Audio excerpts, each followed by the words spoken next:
Les amis resteront des amis jusqu'à la fin. Donald Tusk s'est senti l'humeur de Freddie Mercury ce matin dans un discours à Bruxelles. Friends will be friends, titre de Queen de 1986. Le président du Conseil européen a épargné aux négociateurs britanniques un We are the champions qui n'aurait pas été du même effet. Car à bien lire l'accord du Brexit que les 27 pays de l'Union européenne ont finalement validé aujourd'hui, à l'occasion d'un conseil extraordinaire qui a bien failli ne pas avoir lieu, difficile de savoir quels avantages en tire le Royaume-Uni.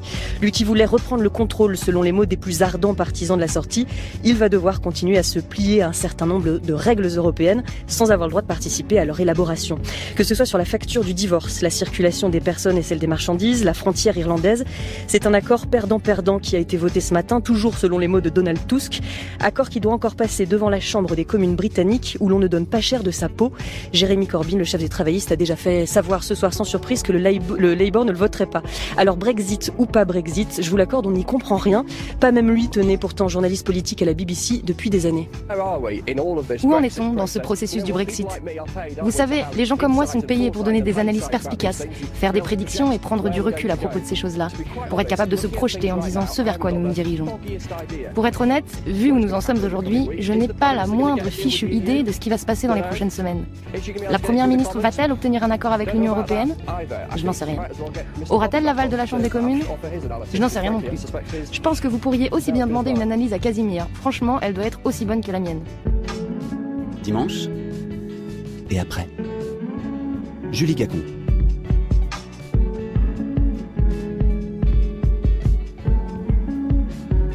Alors l'accord avec l'Union européenne, c'est fait et pour le reste, nous avons jusqu'à 19h pour y voir plus clair avec vous. Alors on n'a pas lancé d'invitation à Casimir, mais nous vous recevons, vous Catherine Mathieu, ce soir. Bonsoir, vous êtes économiste à l'OFCE, l'Observatoire français des conjonctures économiques, et vous êtes ici en plateau avec Yves Bertoncini. Bonsoir. Bonsoir. Consultant en affaires européennes, président du Mouvement européen, c'est une ONG.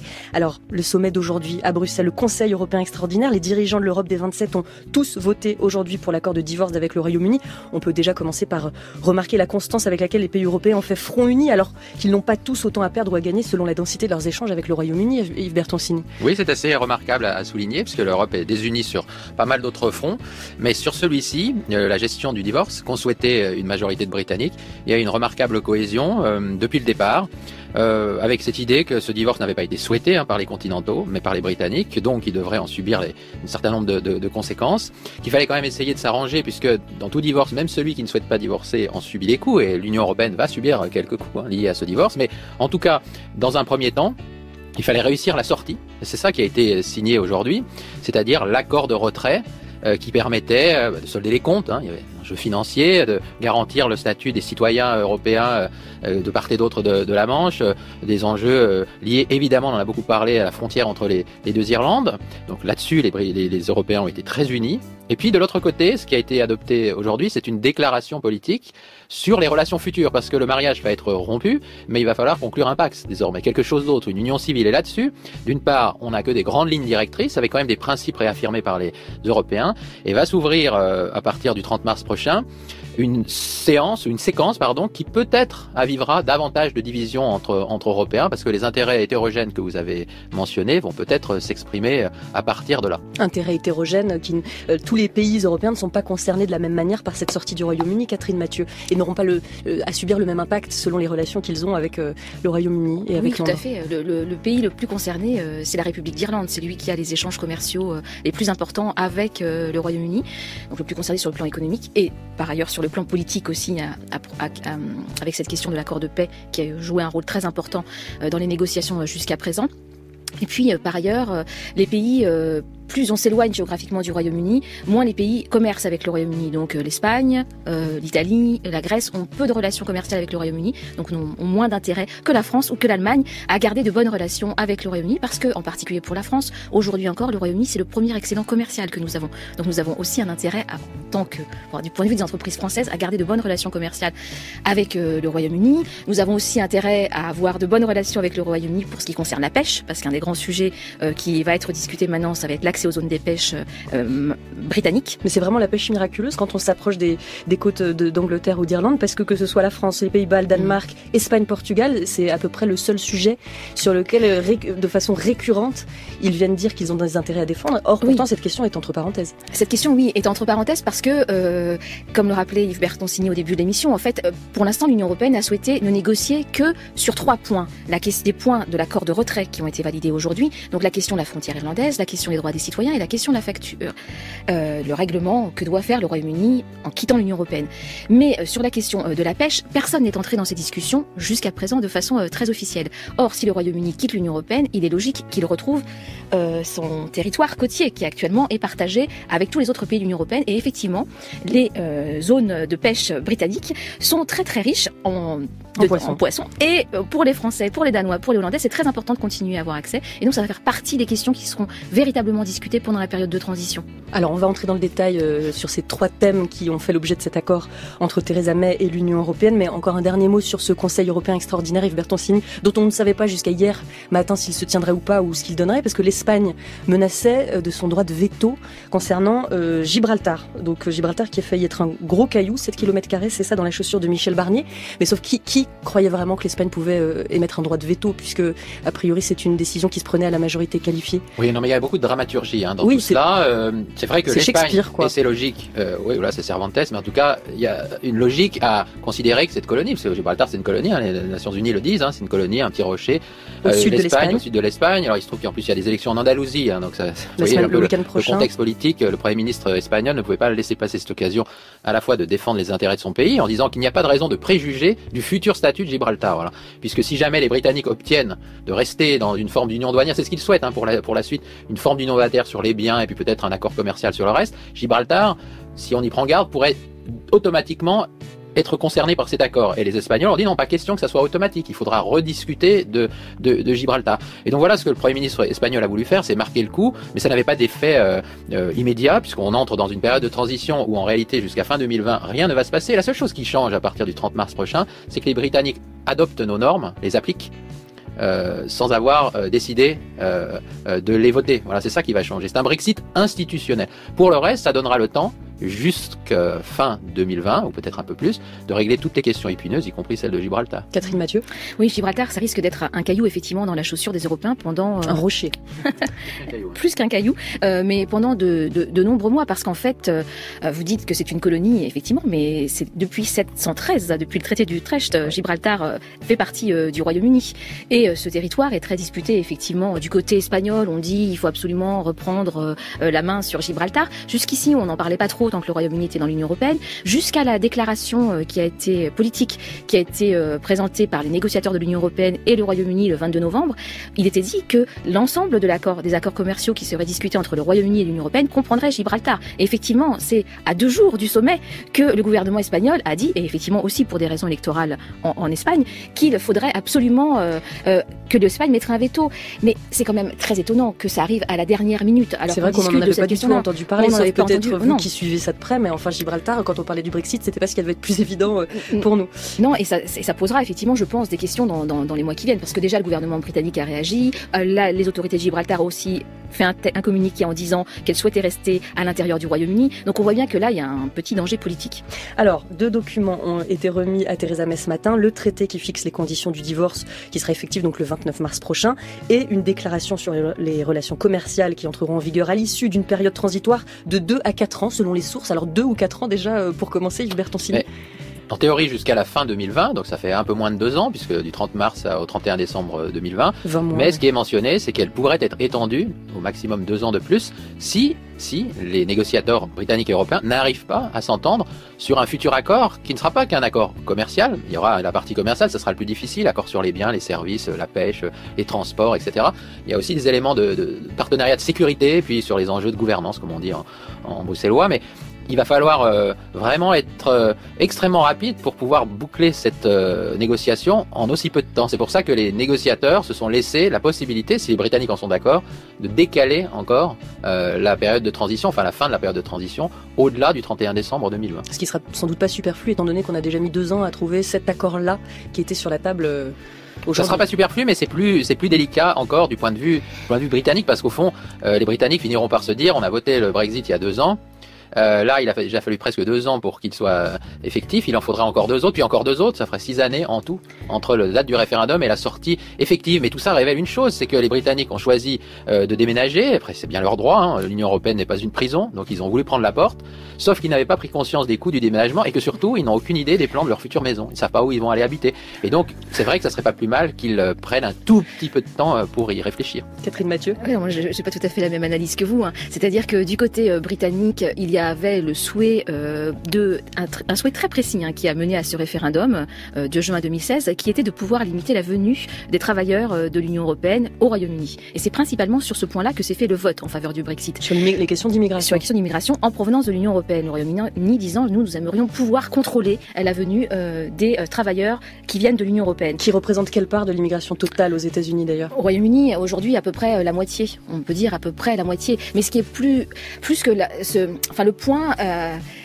Pour les Britanniques, en fait, il y a une tradition d'accueil et d'ouverture à l'immigration qui est forte depuis longtemps. Mais quand on regarde ce qui s'est passé depuis 2004, depuis l'entrée des nouveaux pays membres, donc des pays d'Europe centrale et orientale dans l'Union européenne, le Royaume-Uni est le seul pays de l'Union européenne, avec l'Irlande et la Suède, à ne pas avoir mis de restrictions à l'arrivée de ces travailleurs dans son pays, alors que la France, l'Allemagne, tous les autres pays ont mis des restrictions. Résultat, c'est que ces travailleurs sont venus, effectivement, principalement au Royaume-Uni, qui par ailleurs avait besoin de travailleurs parce qu'il y avait de la croissance. Et le Royaume-Uni se retrouve pris, en fait, dans une sorte de paradoxe, à avoir souhaité, effectivement, respecter les 4 libertés dites fondamentales de l'Union européenne, qui concernent la liberté de circulation des biens, la liberté de circulation des services, capitaux et personnes. Des personnes. Et en fait, sur l'aspect la libre circulation des personnes, c'est sur ce point-là qu'à un moment donné, les Britanniques ont dit, enfin du moins une majorité de Britanniques, l'immigration arrive trop rapidement en provenance de l'Union européenne. Et sur ce point-là, les Britanniques ont voté pour sortir de l'Union européenne. Et aujourd'hui, on leur dit, et ça c'était un des points forts de la négociation de l'Union européenne, il y a 4 libertés fondamentales dans l'Union européenne, et donc si vous sortez, vous décidez de sortir, mais vous ne pouvez pas continuer à vouloir accéder au libre marché sans avoir le respect de ces libertés. On leur a dit c'est tout ou rien. Mais pendant la période de transition, en tout cas, le Royaume-Uni doit respecter la libre circulation des personnes, des marchandises et des 2 autres libertés consignées. Donc là-dessus, on est quoi dans un accord perdant-perdant comme le dit Donald Tusk, ou c'est plus nuancé que ça? Dans la période de transition, rien ne change. Les seuls qui perdent, c'est les Britanniques qui perdent le pouvoir de décision sur des normes qu'ils vont devoir appliquer. Donc c'est vrai mais c'est temporaire, c'est pour ça qu'on appelle nous ça la période de transition, eux ils appellent ça la période de mise en œuvre, c'est pour bien montrer que c'est temporaire jusqu'à ce qu'on arrive au vrai Brexit d'une certaine manière. Et encore une fois, si ça dure 20 mois ou un tout petit peu plus de 20 mois, à l'échelle de l'histoire et à l'échelle du fait qu'ils appartenaient à la construction européenne depuis 4 décennies, je crois que ça peut passer politiquement et c'était nécessaire économiquement surtout. On entend déjà les entreprises britanniques le demandaient effectivement, parce que le risque qui existe encore aujourd'hui, c'est que le 29 mars, effectivement, il n'y ait pas d'accord signé entre l'Union européenne et le Royaume-Uni et que les entreprises ne sachent plus comment elles vont pouvoir continuer à commercer, dans quel cadre réglementaire, dans quel cadre en ce qui concerne les normes, à tous les points de vue avec le reste de l'Union européenne. Donc les entreprises britanniques, qu'il y ait une période de transition, le temps que le partenariat futur soit négocié entre l'Union européenne et le Royaume-Uni. Les entreprises britanniques que Theresa May a voulu convaincre en leur disant notamment que désormais les citoyens européens ne pourront plus sauter la file d'attente pour passer devant des ingénieurs venus de Sydney ou des programmateurs de New Delhi, c'est le talent qui primera et non plus le pays d'origine, a-t-elle dit, mais on peut aussi lui objecter, c'est déjà le cas au Royaume-Uni, beaucoup s'élèvent pour dire que sans les travailleurs d'Europe de l'Est affectés à des postes ou à des tâches que les Britanniques ne veulent plus faire, certains secteurs entiers de l'économie vont se retrouver en souffrance. Par exemple, qui va récolter les cultures maraîchères? Yves Bertoncini. Oui, absolument, ils peuvent aussi nous rendre nos footballeurs, s'ils veulent. Je veux dire, ça, c'est quand même une sorte de réaction qui se comprend. Parce qu'il y a eu, et ça vient d'être souligné, un afflux important de ressortissants, notamment polonais, au Royaume-Uni, sur des jobs que peut-être les locaux ne voulaient plus prendre. Par ailleurs, tout ça s'est produit à un moment où la crise financière a très lourdement frappé le Royaume-Uni. Elle a entraîné des coupes budgétaires très très fortes, qui n'ont rien à voir avec Bruxelles pour le coup, parce que le Royaume-Uni n'est pas dans l'euro, c'est pas Bruxelles qui lui a imposé les coupes budgétaires. Simplement, ces coupes budgétaires dans les services publics, les hôpitaux, les écoles, etc., ont tendu d'autant plus les conditions d'accès à ces services publics. Et donc, il y a une réaction populaire sur le thème, il y a trop de Polonais, ils nous doublent, mais c'était aussi parce que les moyens avaient été réduits. Les Européens avaient fait une concession, il faut le dire, avant le référendum. Les Européens avaient concédé à David Cameron que, bien sûr, à partir d'un moment où, au-delà d'un certain nombre d'arrivées d'Européens, on pouvait mettre un holà, un frein. Des quotas, quoi. Voilà, mais pendant une période limitée. C'est ça. Mais il faut le souligner. Et je le dis parce que, puisque les Européens l'ont fait avant le référendum, ça n'a d'ailleurs servi à rien dans le référendum. La question n'a pas été évoquée plus que ça.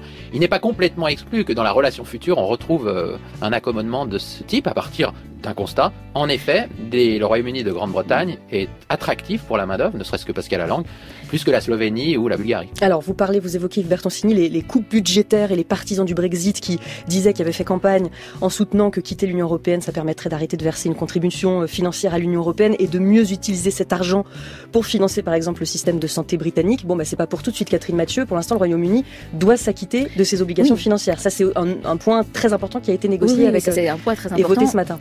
Tout à fait, oui. Et je pense que d'ailleurs, du point de vue britannique, tant qu'on est dans l'Union européenne, on contribue à l'Union européenne. Mais effectivement, pour les Britanniques, en tout cas pour le gouvernement aujourd'hui, on est dans une phase de mise en œuvre de la sortie du Royaume-Uni de l'Union européenne, et à terme, on ne contribuera plus au budget européen. Et aujourd'hui, à terme, c'est en 2020, c'est ça ? À terme, c'est 2020 aujourd'hui ou 21, voilà. Et donc aujourd'hui, Theresa May a envoyé une lettre à la nation britannique, dans laquelle elle a expliqué ce pourquoi elle pensait que c'était son accord sur le Brexit était un bon accord. Et dans les arguments qu'elle a donnés au peuple britannique, il y avait l'argument: nous allons dépenser davantage pour le système de santé britannique, le NHS. Nous allons dépenser 394 millions de plus par semaine, ce qui fait complètement écho à ces 350 millions de livres qui avaient été évoqués dans la campagne pour le Brexit, en disant aux Britanniques, du côté des Brexiteurs, si le Royaume-Uni quitte l'Union européenne, il y aura 350 millions par semaine qui seront disponibles. Ça correspondait à la contribution brute du Royaume-Uni à l'Union européenne. Donc c'était un chiffre qui était majoré. En fait, il y a moins puisque le Royaume-Uni reçoit aussi une partie de fonds de l'Union européenne, notamment agricoles. Mais aujourd'hui encore, Theresa May a cet argument pour convaincre les Britanniques que son accord est un bon accord, qu'en fait il va y avoir davantage de dépenses faites dans le système de santé britannique. Et effectivement, vous évoquiez tout à l'heure, Yves, la question des coupes budgétaire. Depuis plusieurs années, il y a eu beaucoup d'austérité budgétaire au Royaume-Uni et le gouvernement dit maintenant, depuis plusieurs mois, nous allons sortir de l'austérité, nous allons mettre des moyens, en particulier pour le système de santé britannique, auquel les Britanniques sont très attachés. Et donc, il y a effectivement cet élément qui est important aujourd'hui pour le gouvernement. Mais je me rappelle d'ailleurs, il y a quelques mois, Yves Bertoncini, dans Dimanche et après, on avait diffusé une interview de Theresa May à la télé britannique et qui disait ça, qui parlait même d'espèces sonnantes et trébuchantes. Là, tout de suite, voilà ce qu'on verse au NHS parce que le Brexit. On sait déjà si cet argent a été injecté dans l'économie ou si Theresa May attend de ne plus avoir à verser d'argent à l'Europe. Oui, mais ça, la manne bruxelloise, en effet, les Britanniques sont des contributeurs nets, comme on dit, ils payent plus qu'ils ne reçoivent, et quand bien même Margaret Thatcher avait obtenu son fameux chèque, c'est vrai qu'il continuait à payer plus qu'il ne reçoit. Mais enfin, soyons sérieux, en ordre de grandeur, d'abord, le Brexit, la perspective du Brexit a déjà beaucoup coûté aux Britanniques, ne serait-ce qu'en point de croissance, parce qu'avant le référendum, les Britanniques étaient en tête des projections de croissance, et maintenant ils sont en queue de peloton, donc déjà en termes de ressources fiscales, tout ça les a pas avantagés, et puis pour la suite, libre à eux, c'est à eux de faire leur choix. Les Britanniques, quand ils avaient fait les coupes dans les dépenses, encore une fois, ça n'avait rien à voir avec les injonctions bruxelloises. Ils avaient connu une crise financière, une dérégulation financière qu'ils ont pu en partie encourager. C'est à eux de voir comment ils veulent répartir leurs taxes, leurs impôts d'un côté et leurs dépenses de l'autre. Croire qu'ils vont d'un seul coup y arriver mieux seulement parce qu'ils seront sortis de l'Union européenne fin 2020 pour de vrai ou éventuellement un peu plus tard, ça me paraît un tout petit peu facile. Non, mais je pense pas que ce soit ça en fait la stratégie du gouvernement. Il y avait d'une part de la part du gouvernement conservateur à partir de 2010 le souhait de dire on arrive. Il y a eu une crise financière, il y a un déficit public qui est de l'ordre de 10% du produit intérieur brut. Il est dû en partie à la mauvaise gestion par le gouvernement travailliste précédent. Donc ça, c'était l'argumentaire de David Cameron et de son gouvernement en 2010. Et nous allons ramener ces déficits à zéro, à l'équilibre. Donc il y a eu une période d'austérité assumée par le gouvernement britannique. Aujourd'hui, on a un déficit public qui est de moins de 2% du produit intérieur brut au Royaume-Uni. Et le gouvernement dit, maintenant, nous relâchons sur l'austérité. Et la question du NHS, effectivement, aujourd'hui, il n'y a pas eu véritablement davantage de moyens qui ont été mis en place par le gouvernement, mais c'est envisagé pour les 2 à 3 ans qui viennent, et très probablement ça sera mis en place. Yves Bertoncini, vous semblez dire que finalement il ne tient qu'au Royaume-Uni de mettre à profit les mesures ou cet accord qui vient d'être signé et trouvé avec l'Union européenne pour la suite et notamment pour le bien de l'économie britannique, mais pour ce qui est par exemple de l'union douanière et le Royaume-Uni qui y reste pour l'instant dans une période de transition, c'est finalement tout ce qui l'intéressait au départ, la libre circulation des marchandises. L'accord stipule que donc le Royaume-Uni y reste jusqu'à ce que les deux parties conviennent qu'il ne doit plus y rester, autrement dit l'Union européenne dispose d'un veto. Et c'est Tony Blair, l'ancien Premier ministre, dans une tribune au Monde, qui écrit « Il s'agit là de formulations astucieuses, un véritable travail d'orfèvre qui cherche en réalité à occulter une divergence fondamentale. » Autrement dit, le Royaume-Uni s'est fait avoir sur toute la ligne. Disons que c'est typiquement le genre d'accord qui est ça et là parsemé de ce qu'on appelle les ambiguïtés constructives. C'est-à-dire qu'en effet, il y a des positions éloignées qu'on essaie de rapprocher par des formulations astucieuses, ambiguës, qu'on a d'autant plus eu la tentation d'endosser, ça vient d'être fait aujourd'hui. On verra ce qu'il en sera au Parlement britannique début décembre, que ça permet de gagner du temps. Voilà, ça gagne du temps. Et c'est vrai que c'est un peu la quadrature du cercle, la façon dont les Britanniques veulent rester dans une union douanière des biens sans friction commerciale, y compris sans friction à la frontière, y compris dans d'autres domaines, les services, sans être membre du Royaume-Uni, du marché unique, pardon. Tout ça a été fait d'une certaine manière aussi parce qu'il fallait régler la question de l'Irlande du Nord, Irlande du Sud. Une question qui, par exemple, dans le référendum, n'avait jamais été abordée et que les élites britanniques ont découverte pratiquement au lendemain du référendum. Ils se sont rappelés qu'il y avait une frontière. C'était le prix à payer.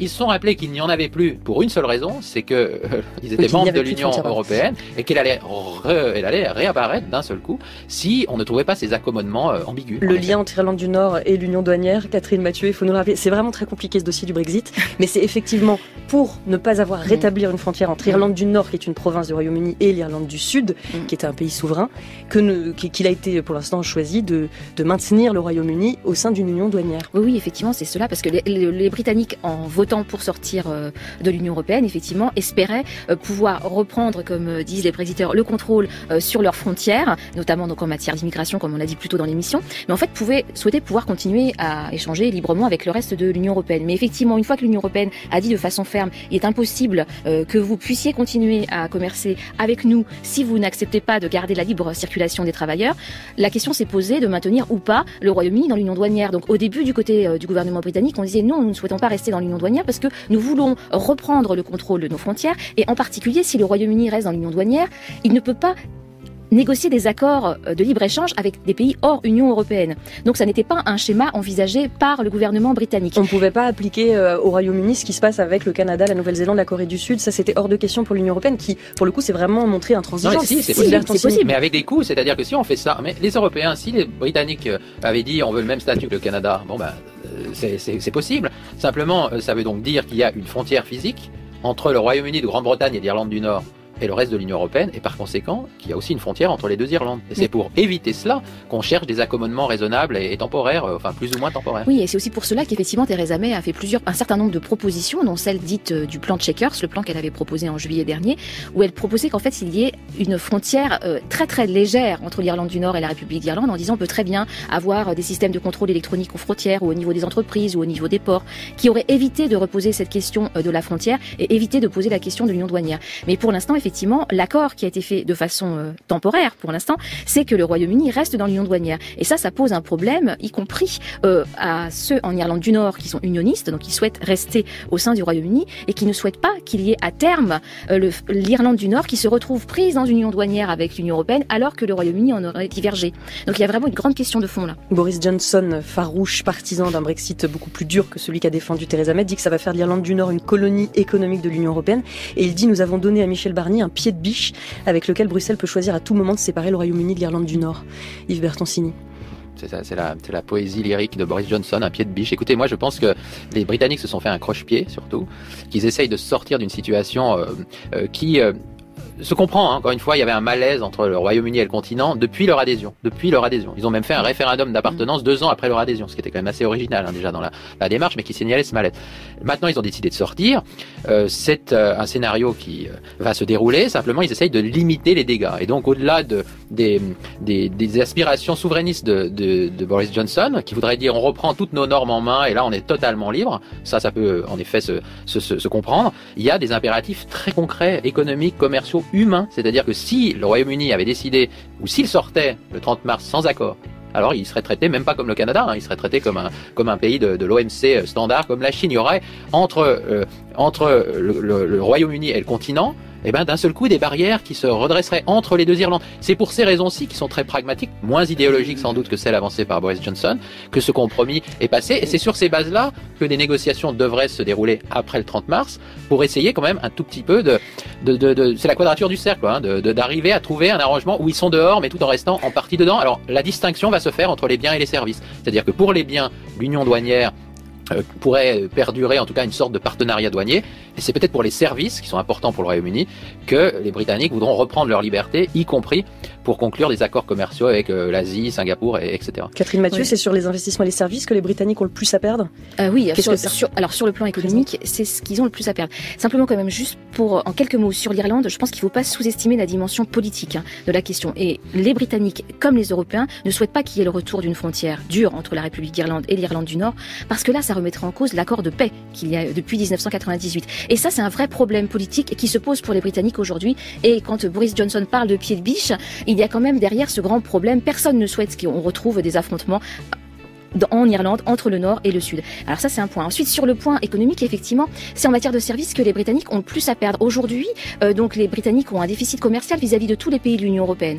Donc en fait, s'il y avait des barrières douanières, demain, en fait, ce serait d'abord les Européens qui seraient pénalisés parce qu'ils exportent plus vers le Royaume-Uni que le Royaume-Uni n'exporte chez eux. Mais en matière de services, là, c'est tout à fait différent parce qu'il y a en particulier la prépondérance de la City, le rôle financier de la City qui est très important. C'est combien dans le PIB? C'est 8% du produit intérieur brut britannique. Et puis, c'est un excédent important. Alors, il y a cet excédent en matière de services financiers et de façon générale en matière de services vis-à-vis de l'Union européenne. Et donc, pour la City, il est très important de garder un accès libre au marché de l'Union européenne. Et aujourd'hui, dans l'accord, qui a été signé principalement dans la déclaration politique, c'est assez flou ce qui est dit. Il est dit qu'il y aurait des équivalences qui seraient discutées et qui permettraient aux institutions financières britanniques de continuer à exporter vers les pays de la zone euro et de l'Union européenne, mais ces équivalences, ça serait beaucoup moins important que actuellement. Actuellement, les entreprises financières britanniques bénéficient du passeport, elles peuvent exporter leurs services à l'intérieur de l'Union européenne. Là, elles bénéficieraient d'équivalences, mais ces équivalences pourraient être remises en cause dans un délai de 30 jours par les pays de l'Union européenne. Donc, ça serait une situation plus fragile pour les entreprises financières. Et ça veut dire quoi, que la City va jouer l'affrontement avec les places financières européennes? Non, je ne pense pas. Je pense que ce qui va surtout se passer, c'est que les entreprises financières qui sont bien implantées à la City vont continuer ce qu'elles ont commencé à faire maintenant depuis 2 ans, c'est-à-dire à installer des filiales dans d'autres capitales européennes, en particulier à Paris et à Francfort pour le moment, à Dublin aussi et aux Pays-Bas, et puis vont arriver à s'assurer d'avoir une activité possible à l'intérieur de la zone euro en ayant une filiale, donc pouvoir être dans le marché unique des services et continuer à avoir le cœur des activités à la City. Yves Bertoncini, pour rester sur les entreprises de marchandises, je ne sais pas si, en tout cas, s'éloigner des services ou en tout cas, se réapproprier la question de l'industrie. Quelles conséquences de cet accord en l'état, en tout cas, parce qu'on va très vite voir que tout ça reste très fragile, mais quelles conséquences concrètes sur nos entreprises françaises qui, pour certaines, travaillent de près avec le Royaume-Uni? Je pense à Airbus qui fait construire les moteurs et les ailes des avions, par exemple. Là, qu'est-ce qu'elles se disent ce soir?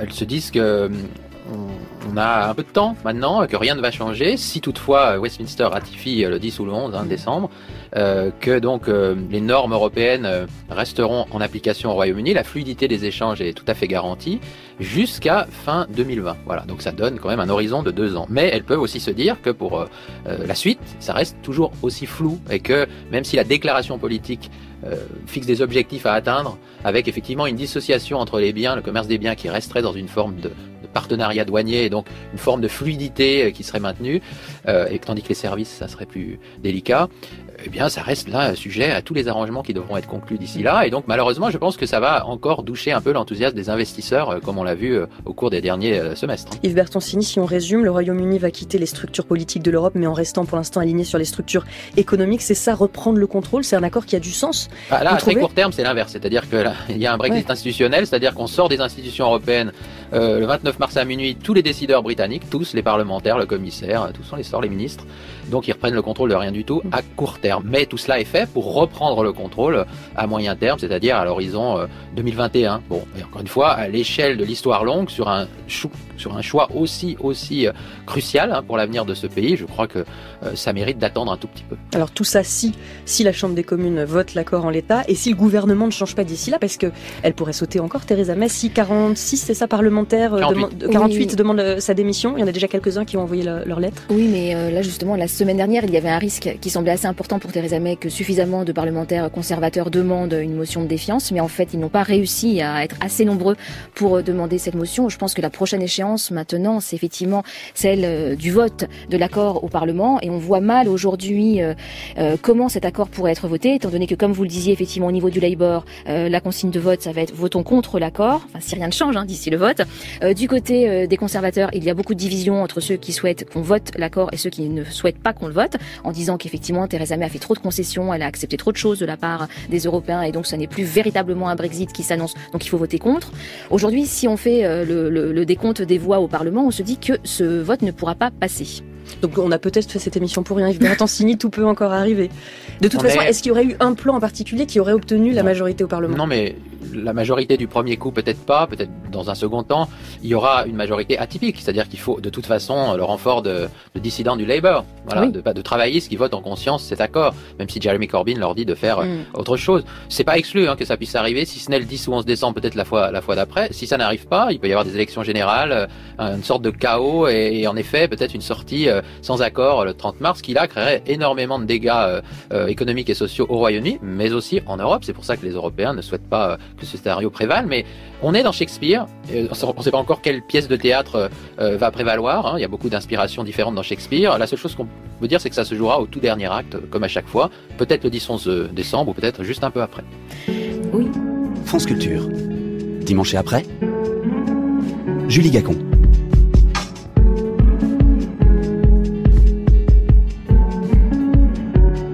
Pendant cette période de transition qui suivra le Brexit, le Royaume-Uni, on le disait, devra continuer à appliquer le droit européen et notamment garantir la libre circulation des ressortissants européens, un sursis entre autres pour les citoyens britanniques installés en France. Bonsoir Roger Egg.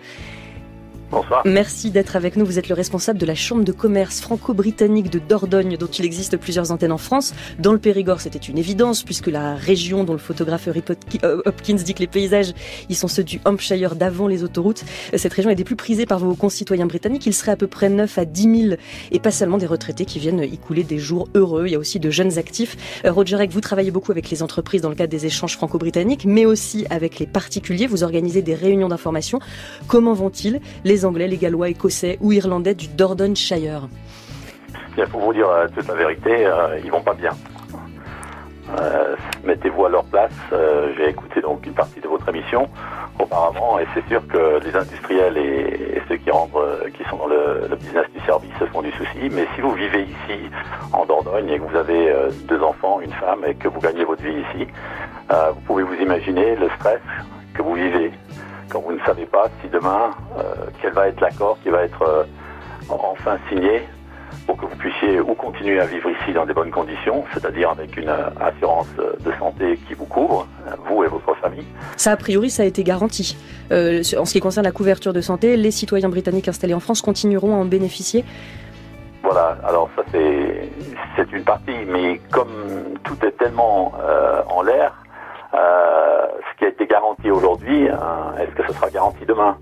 C'est pour ça que vous avez un tas de Brits, comme on les appelle, les Brits, qui aujourd'hui, pour prendre une toute petite assurance, passent par la préfecture d'où ils habitent pour essayer d'avoir une carte de séjour. Donc, comme vous le savez peut-être, la carte de séjour n'est pas une obligation pour un Britannique aujourd'hui. Là, c'est au cas où. Mais c'est une petite assurance, oui, c'est au cas où. Et c'est quand même leur vie, on joue avec la vie des personnes là. Et ce qui fait très très mal aussi, c'est que pour ceux d'entre nous qui ont vécu ici depuis plus de 15 ans, comme vous le savez déjà, on n'a pas eu le droit au vote. Donc on est dans une situation à devoir vivre quelque chose sur lequel on n'a même pas eu le droit de voter. Les préfectures sont conciliantes d'ailleurs pour délivrer ces titres de séjour? Alors nous, on a énormément de chance en Dordogne. On a une préfète qui malheureusement nous quitte. Elle va prendre une autre préfecture, mais qui a été tout à fait conciliante. Et j'ai travaillé donc avec ses collègues et elle-même d'ailleurs à la préfecture de la Dordogne pour essayer de faire au plus facile pour ceux qui avaient besoin non seulement de peut-être d'une carte de séjour, mais aussi d'une double nationalité. L'avantage vivant en France, c'est vrai qu'il y a cette possibilité d'avoir une double nationalité. Vous pouvez garder votre nationalité britannique et prendre une nationalité française aussi, qui n'est pas toujours le cas dans tous les pays. Notamment, alors sans remonter jusqu'à la Guyenne, l'ancienne Aquitaine, qui a longtemps été un fief français du roi d'Angleterre, mais on peut au moins remonter jusqu'au XXe siècle, les années 60. Les Anglais qui commencent à s'installer sont surtout des cadres dirigeants retirés des affaires ou d'anciens militaires, et beaucoup déjà ont demandé la nationalité française. Alors il y a un certain nombre, mais c'est surtout les plus jeunes qui commencent à s'installer aujourd'hui et qui ont des petits business ou alors des emplois où clairement ils doivent pouvoir faire ce qu'il faut pour leur famille, et vous vous rendez bien compte que toute assurance est nécessaire à ce niveau-là. C'est leur vie qui est en cause. Donc on en rigole un peu, mais je vous assure que c'est pas une situation très facile en ce moment. Un dernier mot, Roger Regg, pour parler de les conséquences économiques aussi en Dordogne. Il faut imaginer l'importance des relations franco-britanniques dans la région. Bergerac et son aéroport qui dessert directement Southampton. Emmet, le village le plus britannique de Dordogne avec ses pubs et son équipe de cricket. On dit même que les Anglais ont jusqu'à changer la qualité du vin du côté de Bergerac. Aujourd'hui, vous mesurez l'impact peut-être économique si les Anglais devaient quitter la région. On a une idée de ce que ça pourrait représenter pour la Dordogne? J'utilise un terme tout simple, catastrophique. Quand vous prenez ce qui s'est passé en 2008, quand la livre sterling a perdu de sa valeur vis-à-vis de l'euro, là vous pouvez aussi vous imaginer ce qui est en train de se passer maintenant avec la chute de la livre sterling. Et aussi, il y a tellement de Britanniques, il faut quand même penser 330 000 passagers à l'aéroport de Bergerac pour 145 millions de retombées économiques. Ça, ce n'est qu'un exemple. Vous avez toutes les autres, vous avez certains endroits comme Aimé, comme Ribérac et comme d'autres qui vivent économiquement des Britanniques. Merci beaucoup Roger Regg d'avoir été avec nous. On arrive à la fin de cette émission. Yves Bertoncini, Catherine Mathieu, quoi qu'il arrive dans les mois qui viennent, rejet par le Parlement britannique, second référendum, peut-être abandon du Brexit, est-ce que les Européens auront entendu les préoccupations des Britanniques? Catherine Mathieu. Je ne suis pas sûre. Je pense que les Européens essayent d'abord de défendre le modèle de l'Union européenne et en particulier dans la zone euro, un modèle très intégré qui n'est pas celui que les Britanniques souhaitent. Yves Bertoncini, on a entendu ce matin Emmanuel Macron dire que le Brexit c'est aussi la preuve de ce qu'il fallait refonder l'Europe.